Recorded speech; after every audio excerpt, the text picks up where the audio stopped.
ओम शांति। आज दिनांक 2 जुलाई 2022 बाबा ने महावाक्य में हम बच्चों को जो शिक्षाएं दी उनका मनन करेंगे। बाबा बोले, मीठे बच्चे, माया के प्रभाव से बचने के लिए तुम घड़ी घड़ी अपने सच्चे प्रीतम को याद करो। प्रीतम आया है, तुम सब प्रीतमाओं को अपने साथ वापस घर ले चलने। मीठे बच्चे, माया के प्रभाव से बचने के लिए तुम घड़ी घड़ी अपने सच्चे प्रीतम को याद करो। प्रीतम आया है, तुम सब प्रीतमाओं को अपने साथ वापस घर ले जाने। अर्थात संगम युग पर जब हम माया की जंजीरों में जकड़े हुए होते हैं, रावण राज्य में होते हैं, दुख की दुनिया में होते हैं, तो बाबा हमें माया के प्रभाव से मुक्त करने के लिए श्रीमत देते हैं। खुद को आत्मा अनुभव करो, अपने पिता परमात्मा अर्थात सच्चे सच्चे प्रीतम को याद करो, क्योंकि यही सच्चा प्रीतम है जो हम सब प्रीतमाओं को वापस अपने साथ घर ले जाते हैं, दुख की दुनिया से मुक्त कर सुख की दुनिया में भेज देते हैं। बाबा कहते, अभी तुम्हें नॉलेज मिलती है कि तुम एक आत्मा हो। शांत स्वरूप तुम्हारा स्वधर्म है। शांति धाम की तुम वासी हो। स्वधर्म को भूल जाने के कारण, खुद को न जानने के कारण दुखी होकर पुकारती हो। हमको शांति चाहिए, मुक्ति चाहिए। शांति के बाद फिर है सुख। बाबा कहते, अब तुमको पक्का पक्का निश्चय है, हम आत्मा परम धाम की रहने वाली हैं। हमने 84 का पार्ट पूरा कर लिया है। अब यह कौन कहता है? आत्मा ही कहती है अपने प्रीतम को कि प्रीतम, हमको अब तुम मिले हो, अब हमें अपने साथ अपने घर ले चलो। तो प्रीतम भी श्रीमत देते हैं कि जितना जितना तुम अपने प्रीतम को याद करोगे, उतना उतना पावन बनते जाओगे और प्रीतम के साथ घर जाने लायक बन जाओगे।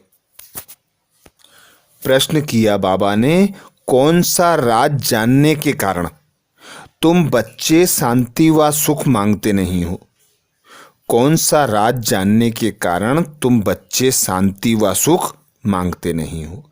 उत्तर में बाबा कहते हैं, तुम ड्रामा के राज को जानते हो। तुम्हें पता है कि अब नाटक पूरा होता है, हम शांति धाम जाएंगे, फिर वहाँ से सुखधाम आएंगे। इसलिए बाबा कहते, तुम शांति और सुख नहीं मांगते हो, अपने शांत स्वरूप में स्थित होते हो। मनुष्य तो अपने स्वधर्म को भी भूल गए हैं और ड्रामा के राज को भी नहीं जानते। इसलिए कहते हैं, मेरे मन को शांति दो। अब शांति तो वास्तव में आत्मा को चाहिए, ना कि मन को। अर्थात इस संगम युग पर हमारा प्रीतम अर्थात हमारा पिता परमात्मा निराकार इस धरा पर साधारण तन में आकर हम बच्चों को ज्ञान देते हैं कि तुम एक आत्मा हो। आत्मा की 3 दिव्य शक्तियां होती हैं, मन, बुद्धि और संस्कार। तो अब ड्रामा पूरा होता है। अब प्रीतम तुम बच्चों को लेने आया है। तुम एक आत्मा हो, तुम्हारा स्वधर्म ही शांत है। तुम अभी ही अपने शांत स्वरूप अवस्था में टिकते हो। तो बाबा कहते, तुम कभी भी सुख शांति नहीं मांग सकते, क्योंकि अब ड्रामा पूरा होता है। ड्रामा के आदि मध्य अंत का राज तुम बच्चे जान गए हो। तुम एक आत्मा हो।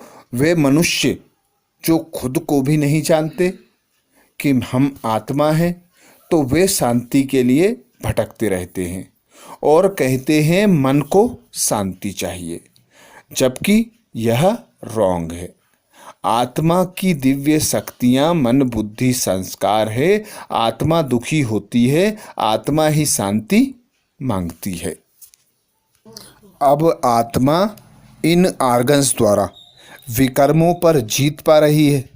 ऐसे नहीं कि मन पर जीत पा रही है, नहीं, माया पर जीत पाती है परमात्मा पिता की श्रीमत से। गीत सुनाया बाबा ने, प्रियतम आन मिलो। अभी तुम बच्चों को निश्चय हुआ है कि बाबा आया है और बाबा ही हमें सुना रहे हैं, तो एक बाप से ही सुनना है और कोई की नहीं सुनना है। एक दो को ज्ञान की पॉइंट बाबा कहते सुनाओ, रिपीट कराओ। यहाँ तो तुमको सुख मिलता है, यहाँ जो धारणा होती है वह बहुत अच्छी है। हॉस्टल में थोड़े दिन के लिए आते हो, कोई 4 दिन, कोई 6 दिन, कोई 8 दिन के लिए आते हैं। वहाँ बैठ बाप से सुनते रहते हैं। यह निश्चय हो जाए कि हम माता पिता के साथ बैठे हैं। यह ईश्वरीय घर है। दर को व घर को एक ही बात कहेंगे। दर में आया तो घर में आया, दर से अंदर घर में आया। तो यहाँ ईश्वरीय घर है, सब हैं आपस में भाई बहन, इसलिए इसको इंद्रप्रस्थ कहा जाता है। यह ज्ञान सब्ज परियां हैं, नंबरवार नाम रख दिए हैं। यह शिव बाबा की दरबार है। बाबा कहते यहाँ से तुम बाहर जाते हो तो तुम्हारी अवस्था में रात दिन का फर्क पड़ जाता है। सर्विस पर जाने वालों की बुद्धि में यह रहता है कि कैसे हम सर्विस करें। ड्रामा के चक्र को भी समझना बहुत सहज है। हम अब तैयारी कर रहे हैं, बाबा हमें लेने के लिए आया है। बैगेज तैयार कर हम बाप के साथ जाने की तैयारी कर रहे हैं। बाप को पुराना कखपन देते हैं, बदले में सोने चांदी के महल लेते हैं। ज्ञान मान सरोवर में बाबा कहते तुम बच्चे डुबकी लगाते हो। यह है पढ़ाई की बात, जिससे तुम स्वर्ग की परियां बन जाते हो। बाकी परी और कोई चीज नहीं है, पंख आदि नहीं है। वहाँ के महल जेवर आदि कैसे अच्छे होंगे। अभी माया ने पंख तोड़ दिए हैं, उड़ नहीं सकते। यह समझने की बात है। समझाया जाता है आत्मा जैसे रॉकेट है। रॉकेट जब ऊपर जाते हैं तो समझते हैं खुदा के नज़दीक आते हैं। अब खुदा वहाँ कोई बैठा है क्या? यह सारी पलटन आत्माओं की जाती है। बुद्धि में आना चाहिए बाबा हमारा पंडा है, हमें लेने आया है, ढेर के ढेर आत्माओं को ले जाएंगे। बाबा कहते हैं मेरा काम ही यह है। मैं सहज राजयोग और ज्ञान सिखलाता हूँ। मैं नॉलेजफुल हूँ। मैं आता ही हूँ इसी काम के लिए और आकर अपना परिचय देता हूँ। जैसे तुम्हारी आत्मा में 84 जन्मों का पार्ट है, ऐसे ही मैं भी रिपीट करता हूँ। मेरे अंदर भी यह पार्ट नूंधा हुआ है ड्रामा अनुसार। तो अब बाबा कहते हैं देह अभिमान छोड़ मामेकम याद करो तो अंतमति सो गति हो जाएगी। तत्व योगी समझते हैं हम ब्रह्म में लीन हो जाएंगे, परंतु ब्रह्म में लीन अथवा ज्योति में कोई समा नहीं सकता। बाबा कहते हैं मन मना भव, सिर पर बोझ बहुत है पापों का, याद से ही विकर्म विनाश होंगे।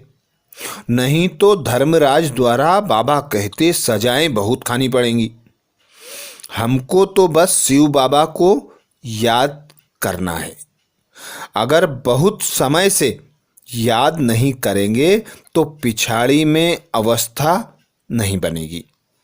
बहुत सन्यासी लोग भी देखो बैठे बैठे चले जाते हैं। भक्तों की महिमा भी कोई कम नहीं है। फिर भी पुनर्जन्म में तो सबको आना ही है। बाबा कहते हैं हम सब आत्माओं को साथ ले जाऊंगा। रात दिन यही चिंता रहे कि कैसे बाप का परिचय सबको दें। और घर जाने की तैयारी करने के लिए एक प्रीतम को घड़ी घड़ी याद करना है, उस प्रीतम के समान बनना है।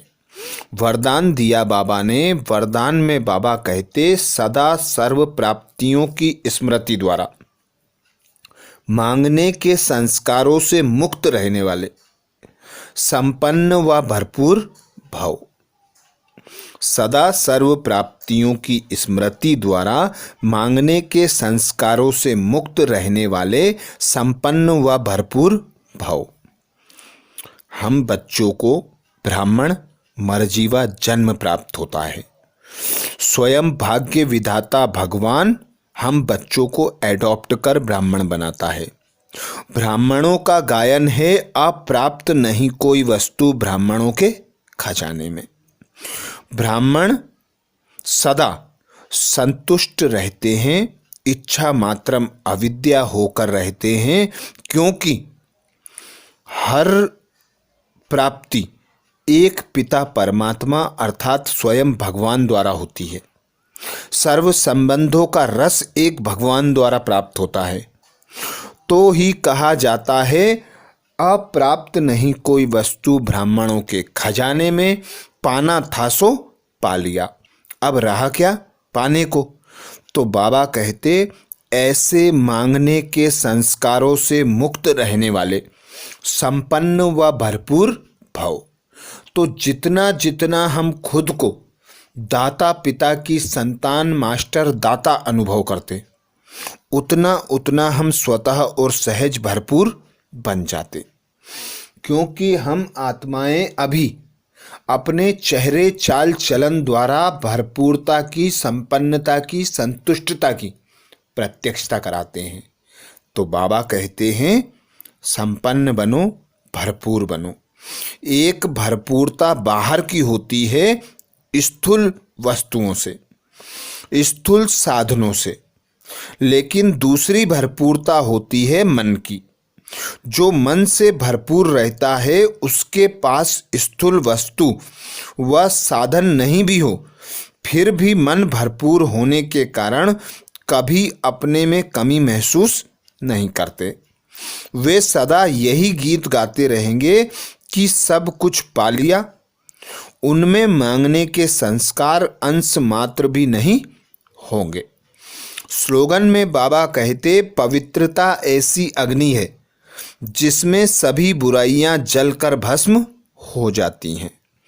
पवित्रता ऐसी अग्नि है जिसमें सभी बुराइयां जलकर भस्म हो जाती हैं। पवित्रता हम आत्माओं का गुण है। बाबा हमें स्मृति दिलाते तुम एक आत्मा हो, तुम में 7 गुण सदैव विद्यमान है। सुख, शांति, आनंद, प्रेम, पवित्रता, गुण, ज्ञान तथा शक्तियों से तुम सदा भरपूर होते हो।